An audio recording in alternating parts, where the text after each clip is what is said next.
नमस्कार, India voice देख रहे हैं आप। मैं हूं आपके साथ दिनकर आनंद। बुलेटिन की शुरुआत करते हैं। सीधे आपको बाराबंकी लिए चलते हैं, जहां सीएम योगी निकाय चुनाव में जनता को संबोधित कर रहे हैं। सरकार ने यह भी तय किया है भाइयों बहनों कि दीपावली होली में फ्री में सिलेंडर भी उपलब्ध करवाएंगे इन परिवारों को।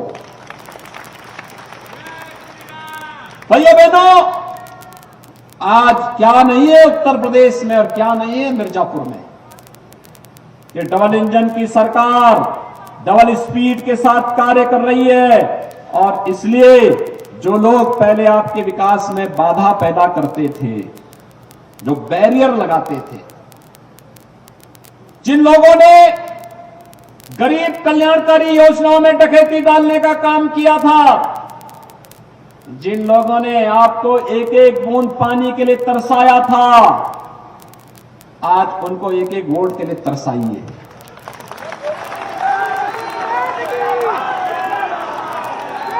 आखिर यहां पे भारत सरकार टैंकर से पानी भेज रही थी, समाजवादी पार्टी सरकार टैंकर को लेने से इनकार करती थी।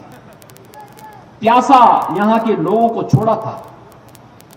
हमारे यहां की मान्यता है कि प्याऊ लगाया जाता है लोगों को पानी देने पीने के लिए। कोई भी आ जाए, उसकी जाति, उसका मत, उसका मजहब नहीं पूछा जाता।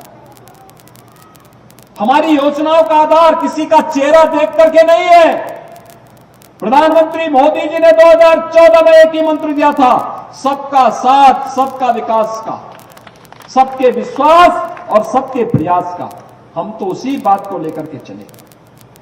हमने मकान देने में किसी का चेहरा नहीं देखा। हर जरूरतमंद को, हर गरीब को, हर किसान को, हर नौजवान को योजनाओं के साथ सीधे जोड़ने का कार्य हुआ। लेकिन ये लोग अवसरवादी लोग हैं, ये लोग परिवारवादी सोच के लोग हैं। इन लोगों के मन में विकास की कोई, गरीब कल्याणकारी योजनाओं की कोई कार्य योजना नहीं।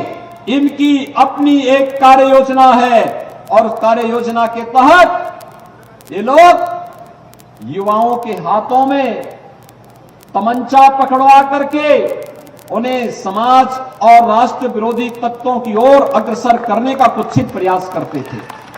आज भाइयों बहनों, उत्तर प्रदेश के युवाओं के हाथों में कोई तमंचा नहीं पकड़वा सकता। आज उत्तर प्रदेश के युवाओं के हाथों में टैबलेट है, टैबलेट। 2 करोड़ युवाओं को टैबलेट देने का काम किया जा रहा है। दोनों मंत्री यहां मंच पर बैठे हैं, तकनीकी शिक्षा के मंत्री आशीष पटेल जी भी और औद्योगिक विकास के मंत्री नंदगोपाल नंदी जी भी, दोनों यहां मंच पर बैठे हैं, जो लोग इस कार्य को कर रहे हैं। 2 करोड़ युवा, दुनिया के अंदर 2 करोड़ तमाम देशों की आबादी नहीं है। यहां पर हम 2 करोड़ युवाओं को टैबलेट देने का काम करेंगे, क्योंकि अभी यहां प्रिया जी कह रही थी निवेश आ रहा है। 35 लाख करोड़ रुपए का जो निवेश यहां आएगा, 1 करोड़ युवाओं को नौकरी मिलेगी, सीधे सीधे नौकरी। उस युवा को तब तक उसके टैलेंट को टेक्नोलॉजी और ट्रेनिंग के साथ जोड़ने का ये हमारा माध्यम है। हमारा युवा यहीं पे नौकरी पाएगा, यहीं पे उसकी प्रतिभा का उपयोग हम करेंगे, और यहीं पे उसकी ऊर्जा, उत्तर प्रदेश के विकास को कई गुना बढ़ाने में हम उसका उपयोग करने जा रहे हैं। और इसलिए आपको पूछना चाहिए सपा के लोगों से, जब इन युवाओं को नौकरी देनी थी तब नौकरी के बजाय तमंचा पकड़वा रहे थे। जब उनको नौकरी दी, उनके रोजगार की व्यवस्था करनी थी, तब यहां पर परिवारवादी सोच के साथ वसूली अभियान शुरू कर दिए थे। मिर्जापुर और सोनभद्र के संसाधनों पर डकैती डाल रहे थे। प्रदेश के अंदर नगरों की स्थिति ऐसे लगता ही नहीं था कि नगर है।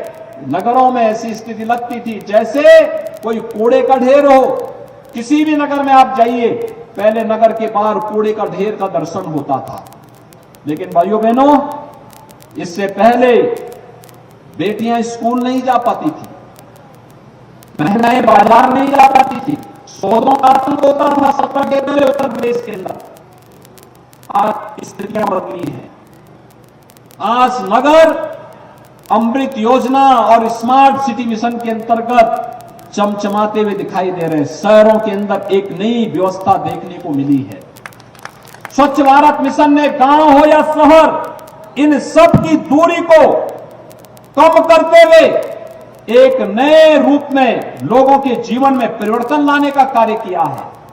आज भाइयों बहनों, सौदों का आतंक नहीं, बल्कि हमारे नगर और हमारे गांव सेफ सिटी और सेफ विलेज के रूप में, सुरक्षित गांव और सुरक्षित शहर के रूप में अपनी पहचान को बना रहे हैं। और इसीलिए मैं आप सबसे अपील करने के लिए आया हूं कि भाइयों बहनों, उपचुनाव में 2 सीटों पर चुनाव हो रहे हैं। यहां पर 96 में और रामपुर जनपद में स्वार विधानसभा सीट पर भी उपचुनाव हो रहा है।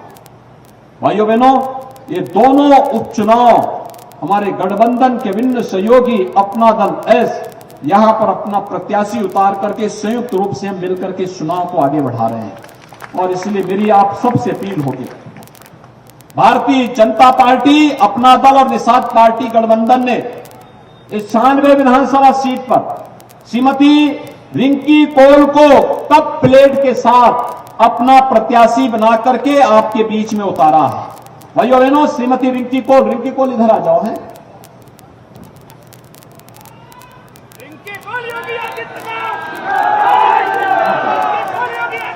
ये हमारे गठबंधन की कप प्लेट के साथ प्रत्याशी है 96 विधानसभा सीट पर।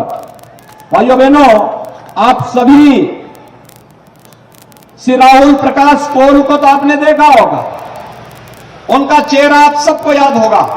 और भाइयों बहनों, इसीलिए अपने पति की इस विरासत को इस 96 विधानसभा सीट के विकास के लिए समर्पित करने के लिए और 96 विधानसभा क्षेत्र के विकास के लिए अपनी नेता श्रीमती अनुप्रिया पटेल जी की प्रेरणा से वह इस उपचुनाव में प्रत्याशी बनकर के आपके बीच में आई है।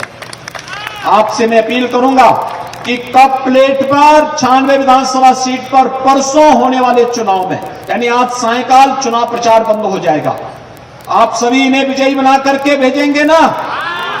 सभी बना के भेजेंगे? दोनों हाथ बना करके मेरे साथ बोलेंगे, भारत माता की, भारत माता की, भारत माता की। भाइयों बहनों, इसके साथ ही नगर निकाय का उपचुनाव, नगर निकाय के चुनाव भी चल रहे हैं।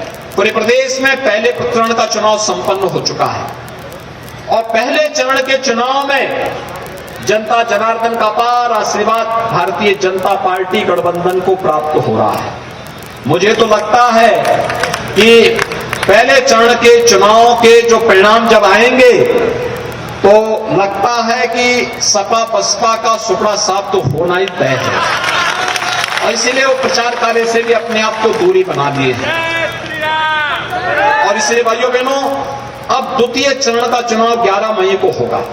11 मई को चुनाव जो होने जा रहे हैं, इसमें लगभग 7 हमारी नगर निगम है, 96 के आसपास नगर पालिकाएं हैं और शेष नगर पंचायतों के चुनाव होने हैं। आपके मिर्जापुर जनपद में नगर पालिका परिषद मिर्जापुर है, नगर पालिका चुनार, नगर पालिका अहरोला और नगर पंचायत कछुआ, ये 4 नगर निकाय जनपद मिर्जापुर के अंदर हैं, जिनमें भारतीय जनता पार्टी, अपना दल और निषाद पार्टी गठबंधन ने अपने प्रत्याशी उतारे हैं, जिसमें श्री श्याम सुंदर केसरी को मिर्जापुर से, विजय कुमार पटेल को चुनार से, ओम प्रकाश केसरी को अरोरा से और श्रीमती पिंकी भोदनवाल को कछुआ से भारतीय जनता पार्टी गठबंधन ने अपना प्रत्याशी कमल चुनाव चिन्ह पर उतारा है। मेरी इन सभी नगर निकायों के मतदाता से भी अपील होगी कि भाइयों बहनों, डबल इंजन सरकार की योजनाओं का लाभ नगर निकाय में निवास करने वाले नागरिकों को प्राप्त हो सके, बुनियादी सुविधाएं उपलब्ध हो सके, जीवन स्तर को उठाने के लिए, सुदृढ़ बनाए रखने के लिए उन योजनाओं का लाभ मिल सके। इस दृष्टि से ये नगर निकाय के चुनाव अत्यंत महत्वपूर्ण चुनाव है और इसके लिए श्याम सुंदर केसरी को और अपने अन्य सभी प्रत्याशियों को भारी बहुमत से विजयी बनाने की अपील आप सबसे करते हुए मिर्जापुर, चुनार, अरोड़ा और कछुआ से जुड़े हुए जितने भी हमारे मतदाता हैं उन सब से भी करते हुए मैं अपनी वाणी को देता हूं विराम। एक बार मेरे साथ बोलेंगे, जय श्री राम, जय जय श्री राम।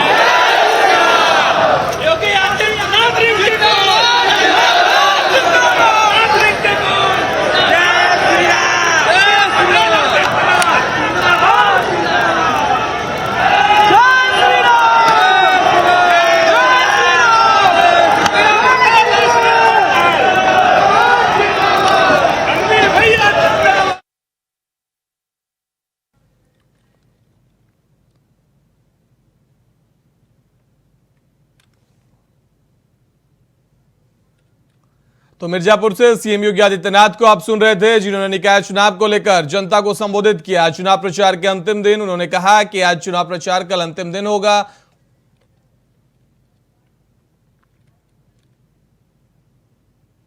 बढ़ते अगली खबर की ओर। पीएफआई पर उत्तर प्रदेश में ताबड़तोड़ छापेमारी जारी है। यूपी के 20 जिलों में एटीएस की 30 टीमों ने छापेमारी की है। पीएफआई के 70 संदिग्ध हिरासत में लिए गए। इस छापेमारी में 2 लोगों को गिरफ्तार भी किया गया है। आपको गिरफ्तार किए हुए युवकों का नाम बता दें, रईस अहमद और परवेज अहमद को मामले में गिरफ्तार किया गया है। आपको बता दें कि दोनों पर 50-50 हजार रुपए का इनाम घोषित था। पीएफआई मामले को लेकर देवरिया में भी रेड की गई है। मदनपुर थाना क्षेत्र में एटीएस ने 2 युवकों को उठाया है। मेरठ में एटीएस की छापेमारी लगातार जारी है। आपको बता दें पीएफआई से जुड़े 3 और लोगों को हिरासत में लिया गया है। तो अहम जानकारी इस वक्त आपके साथ साझा कर रहे हैं। इंडिया वॉइस पर उत्तर प्रदेश पुलिस के आतंकवाद निरोधक दस्ता यानी एटीएस ने पीएफआई से जुड़े 2 लोगों को गिरफ्तार किया है। साथ ही 70 से अधिक संदिग्ध को पूछताछ के लिए हिरासत में लिया है। आपको बता दें कि एटीएस की ओर से जारी बयान में कहा गया कि दोनों आरोपियों को जिन्हें गिरफ्तार किया गया है उन पर 50-50 हजार रुपए का इनाम घोषित था। तो परवेज अहमद और रईस अहमद को गिरफ्तार किया गया है। आपको बता दें कि इन दोनों पर 50 हजार रुपए का इनाम घोषित था। देवरिया में भी एटीएस की रेड हुई है। मदनपुर थाना क्षेत्र से एटीएस ने 2 युवकों को उठाया है। मेरठ में एटीएस की छापेमारी लगातार जारी है। आपको बता दें कि एटीएस के अनुसार दोनों आरोपी वाराणसी में पीएफआई की कट्टरपंथी विचारधारा को फैला रहे थे और इसमें लोगों को शामिल करा रहे थे। तो अहम जानकारी इस वक्त आपके साथ साझा कर रहे हैं इंडिया वॉइस पर। जिले जिले एटीएस की दस्तक हो रही है। यूपी के 20 जिलों में एटीएस की 30 टीमें छापेमारी कर रही है। पीएफआई की छापेमारी से उत्तर प्रदेश में खलबली मच चुकी है। आपको बता दें कि पीएफआई के 70 संदिग्ध हिरासत में लिए गए हैं। 2 युवकों को गिरफ्तार किया गया है। रईस अहमद और परवेज अहमद गिरफ्तार युवकों का नाम बताया जा रहा है। आपको बता दें इन दोनों पर वाराणसी में पीएफआई की कट्टरपंथी विचारधारा को फैलाने का आरोप है। ये दोनों भारतीय दंड संहिता और यूएपीए की विभिन्न धाराओं के तहत वाराणसी में वांछित चल रहे थे।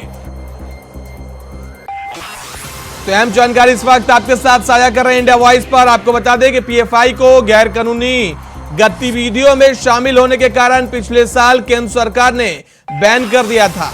एटीएस ने आरोप लगाया कि दोनों वर्ष 2019 में रईस अहमद और परवेज अहमद सीए और एनआरसी के प्रदर्शन में भी शामिल थे। तो अहम जानकारी इस वक्त आपके साथ साझा कर रहे हैं। पीएफआई पर उत्तर प्रदेश में एटीएस का शिकंजा कसदा जा रहा है। यूपी के 20 जिलों में एटीएस की 30 टीमें लगातार छापेमारी कर रही है। पीएफआई के 70 संदिग्ध को हिरासत में लिया गया है। साथ ही 2 लोगों को गिरफ्तार किया गया है।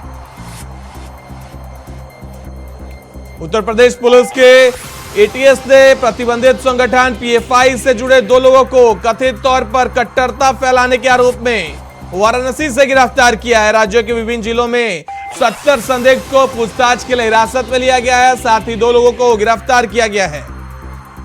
तो अहम जानकारी इस वक्त इंडिया वॉइस पे आपके साथ साझा कर रहे हैं। उत्तर प्रदेश में माहौल खराब करने की साजिश में एक बार फिर से पीएफआई जुट गया है। एटीएस ने 20 जिलों में छापेमारी कर 70 लोगों को हिरासत में लिया है। आपको बता दें कि उत्तर प्रदेश में पीएफआई की तरफ से फिर से दंगा भड़काने की साजिश की सूचना पर एनआईए ने ही एटीएस को सूचना दी, जिसके बाद एटीएस ने 20 जिलों में छापेमारी की। एटीएस की 30 टीमें 20 जिलों में छापेमारी की और 70 लोगों को हिरासत में लिया। तो अहम जानकारी इस वक्त इंडिया वॉइस पे आपके साथ साझा कर रहे हैं। यूपी में एक बार फिर से पीएफआई सक्रिय हो गया है। पीएफआई के सक्रिय होने से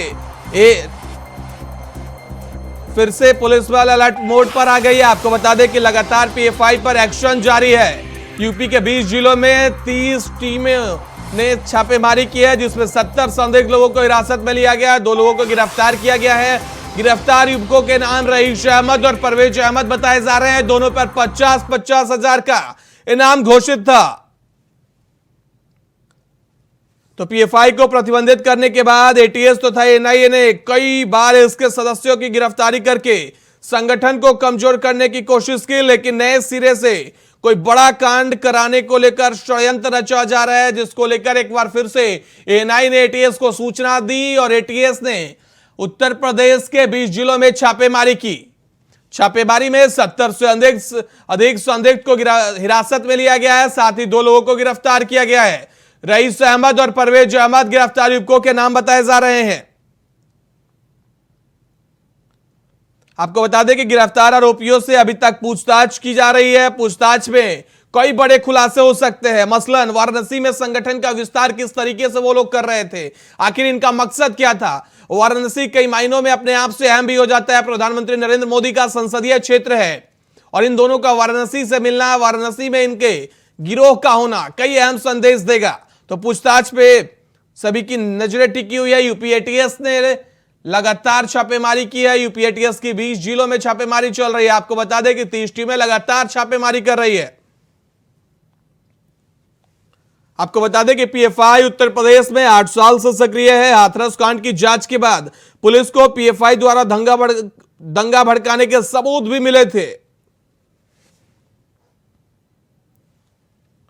दर्जनों गिरफ्तारियों के बाद भी आखिर पीएफआई के सदस्य सक्रिय कैसे रह रहे हैं, इस पर भी बड़े सवाल खड़े हो रहे हैं।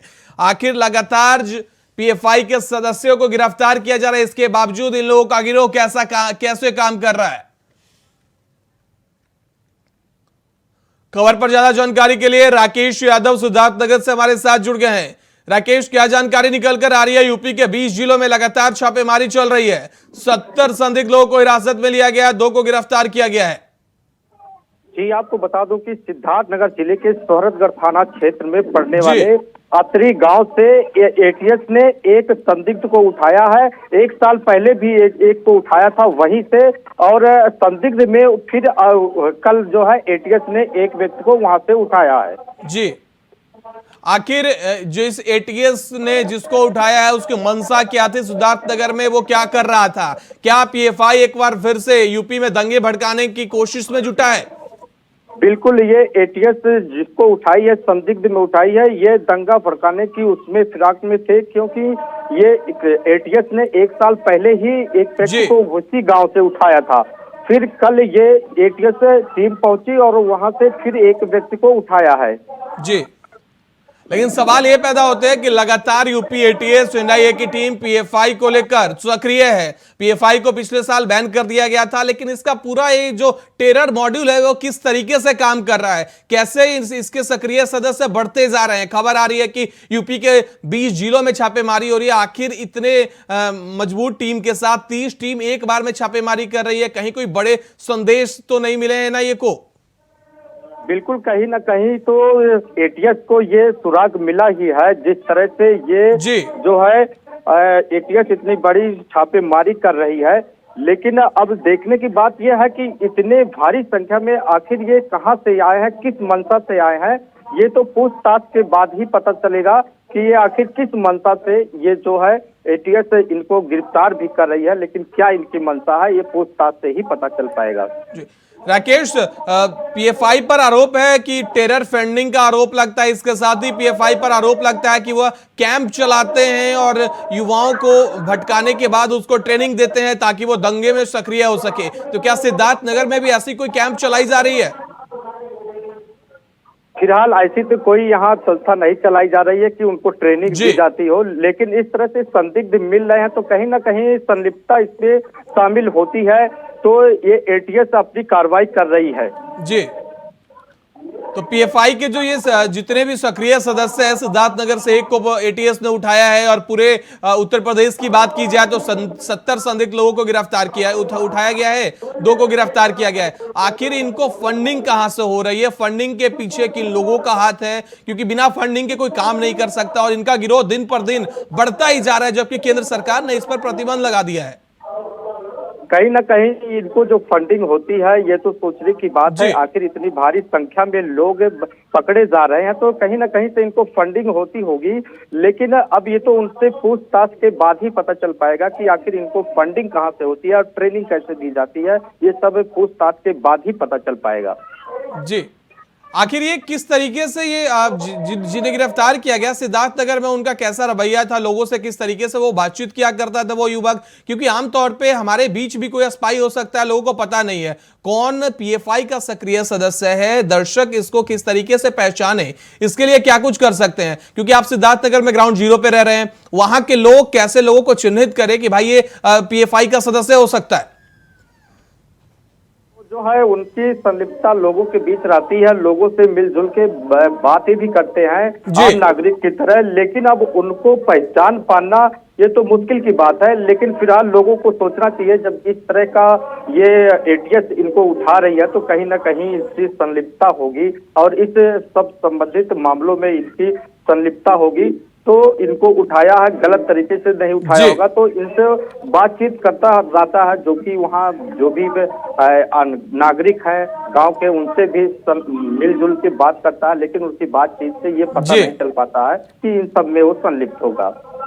राकेश, आपका हमारे साथ जुड़ने के लिए बहुत बहुत धन्यवाद। खबर पे ज्यादा जानकारी के लिए हमारे साथ अलीगढ़ से प्रदीप पुंडीर जुड़ गए हैं। प्रदीप, क्या जानकारी निकल कर आ रही है? लगातार यूपी एटीएस छापेमारी कर रही है, पीएफआई के सक्रिय सदस्यों को हिरासत में लिया जा रहा है। जी बिल्कुल, क्यों पीएफआई जो मनी लॉन्ड्रिंग में एटीएस और यूपी पुलिस पीएफआई के जो कार्यकर्ता हैं, जो उनके मेंबर हैं, उनकी छापेमारी लगातार चल रही है और ये पूरे उत्तर प्रदेश में तकरीबन 6 से 7 जिले हैं जहाँ पर इस तरह की कार्रवाई की जा रही है। जी, लेकिन आखिर पीएफआई एक तरीके से फिर से सक्रिय हो गया है, क्या इसकी मंशा कुछ और जाहिर हो रही है? क्योंकि 70 लोगों को एक साथ हिरासत में लेना अपने आप में एक बड़ा सवाल खड़े करता है कि एटीएस को कौन सी ऐसी इनपुट मिल गई। 30 टीमें उत्तर प्रदेश में छापेमारी कर रही है, 20 अलग अलग जिलों में 2 लोगों को गिरफ्तार किया गया है और गिरफ्तार भी कहां? वाराणसी से, प्रधानमंत्री का संसदीय क्षेत्र, कई मामलों में धार्मिक नगरी। तो क्या कोई यूपी में बहुत बड़ा टेरर प्लान किया जा रहा है? बिल्कुल, एटीएस और उत्तर प्रदेश को जो इनपुट मिले उनसे ये साफ तौर पर जाहिर है कि कहीं ना कहीं मनी लॉन्ड्रिंग और कुछ ऐसी गतिविधियां पुलिस को जो सामने आई हैं जिनके जरिए वो पीएफआई की जो सदस्यों के लिए छापेमारी की जा रही है, क्योंकि कहीं ना कहीं इनपुट है पुलिस के पास में, एटीएस के पास में, कि इस पैसे का मनी लॉन्ड्रिंग का दुरुपयोग जो है आने वाले चुनाव में हो सकता है या फिर जो समय आ रहा है उसमें इसका मिसयूज हो सकता है। इसको लेकर छापेमारी की जा रही है। जी बहुत बहुत धन्यवाद प्रदीप, हमारे साथ जुड़ने के लिए, खबर पर ज्यादा जानकारी देने के लिए। बढ़ते अगली खबर की ओर। माफिया अतीक अहमद और उसके भाई अशरफ की हत्या से अतीक के समर्थक नाराज है। ऐसे में माफिया के समर्थक सोशल मीडिया पर गुस्सा निकाल रहे हैं। ऐसा एक मामला सामने आया है जहां अतीक और अशरफ की हत्या के बाद द सज्जाद मुगल नाम से बने एक ट्विटर हैंडल से आपत्तिजनक ट्वीट वायरल हो रहा है। बता दें, यह ट्वीट अतीक और अशरफ की हत्या का बदला लेने की धमकी भरे लहजे में किया गया है। फिलहाल प्रयागराज पुलिस के साइबर थाना में आपत्तिजनक ट्विटर हैंडल पर मुकदमा दर्ज करके जांच शुरू कर दी गई है।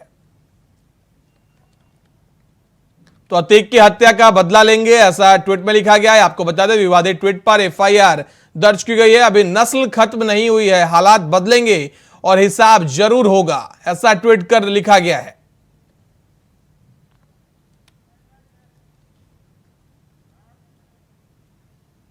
रांची और इसके आसपास के इलाकों में हुए जमीन घोटाले में ईडी की तरफ से कार्रवाई तेज कर दी गई है। जांच के दौरान ईडी की टीम को हर दिन कुछ नए नए सुराग भी मिल रहे हैं। माना जा रहा है कि ईडी अपना शिकंजा और कस सकती है। पहले सेना की जमीन को लेकर की गई हेराफेरी मामले में रांची के पूर्व डीसी सह निलंबित आईएएस अधिकारी छवि रंजन को गिरफ्तार कर लिया गया। ईडी की टीम पूछताछ कर रही है और इसी क्रम में रांची के बड़े कारोबारी विष्णु अग्रवाल को भी पूछताछ के लिए बुलाया गया है। बता दें, इसके पहले 7 अधिकारियों और कारोबारियों और दलालों को ईडी ने गिरफ्तार किया है।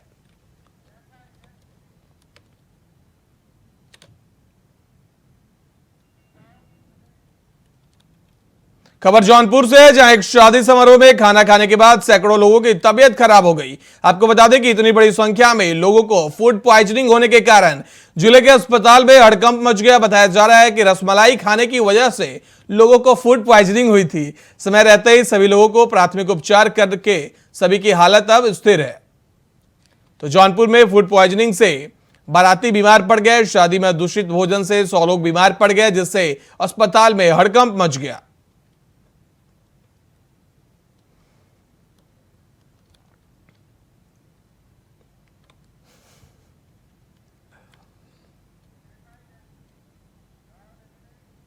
गाजियाबाद से एक वीडियो वायरल हो रहा है, जिसमें राजनगर एक्सटेंशन रोड पर एक व्यक्ति नशे की हालत में कार की खिड़की से बाहर निकलकर रश ड्राइविंग करते स्टंट करते नजर आ रहा है। यह पूरी घटना गाजियाबाद के नंदग्राम थाना क्षेत्र की है। तो